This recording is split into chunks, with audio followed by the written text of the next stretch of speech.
Hey guys, কি অবস্থা? চলেন আজকে একটা ছোটখাটো রিভিউ করি। আমি আজকে যে পারফিউমটা নিয়ে কথা বলবো এটা হচ্ছে প্রাডা লোম। এটা কিন্তু 150 ml। সো বুঝছেন, অনেক বড়।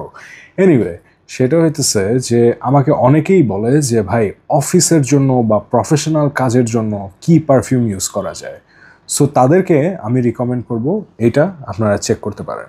বিকজ অনেক জোস জোস পারফিউম আছে মার্কেটে, আই নো। বাট জিনিসটা হইতেছে কি ভাই, যে অফিসে বা প্রফেশনাল কাজে বা যে কোনো মিটিংয়ে সব পারফিউম অ্যাপ্লাই করা যায় না।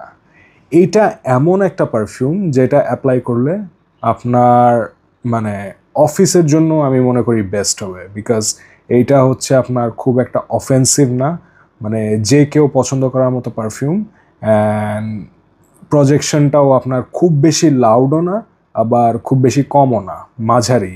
সো এইসব এনভায়রনমেন্টের জন্য আমি মনে করি এই পারফিউমটা বেস্ট হবে। অ্যান্ড এইটার 100 ml, সরি 150 ml আমার পড়ছিল 12,500 টাকার মতো। একটু এদিক সেদিক হইতে পারে ভাই প্রাইস, বিকজ প্রাইস কখনোই আপনার এক জায়গায় থেমে থাকে না পারফিউমের। সো 300-400 হয়তো বেশিও হইতে পারে, কমও হইতে পারে। এখন আসি এটা থেকে আমি কীরকম পারফরমেন্স পাই।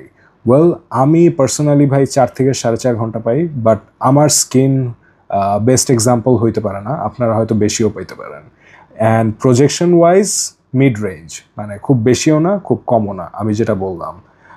আর হচ্ছে আমি এটা থেকে কি স্মেল পাই।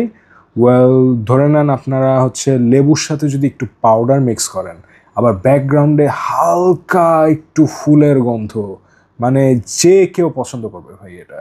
সো অফিসের জন্য যদি আপনারা কোনো পারফিউম চান, আই গেস আপনারা এটা চেক করতে পারেন।